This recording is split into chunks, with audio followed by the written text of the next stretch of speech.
14 years behind bars for a 16-year-old boy who attempted to rob a policeman and then stabbing him 14 times on Highway 2000.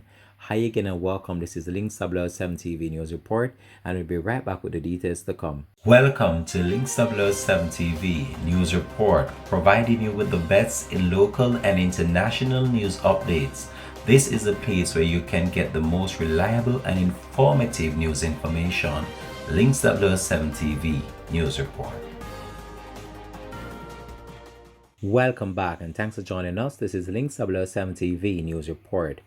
A teenager from Clarendon was on Wednesday sentenced in the Home Circuit Court, arising from an incident in which a police constable was badly injured on a section of the Percival James Patterson Highway in the parish on February 27, 2021. In a release, the Corporate Communications Unit, the CCU, of the Jamaica Constabulary Force said that the 16-year-old male who was charged with the wounding with intent, assault with intent to rob, and illegal possession of firearm on March 5th was sentenced as follows: 6 years for wounding with intent, 5 years for illegal possession of firearm, 3 years for assault with intent to rob. The CCU released that the sentencing are to run concurrently. This means that the teenager is to spend 14 years behind bars, possible in a juvenile facility, before going on to an adult correctional facility. The Clarendon police reported that at about 3 a.m. on February 27, the constable stopped on the roadway to attend to his motor vehicle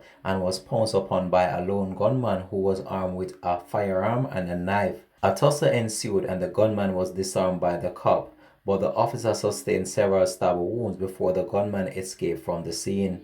The incident then reportedly led to a high drama when the officer, in a desperate bid to get to the Maypen Hospital to seek medical attention, ended up ramming through the barrier at the Mineral Heights toll booth after reportedly denied emergency access through the facility, likely on the wrong side of the flow of traffic amidst the extreme distress.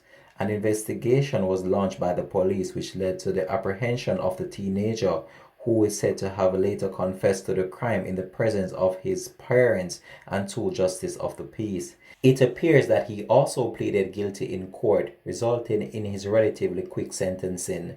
This has been Links W7 TV News Report. Thanks for watching.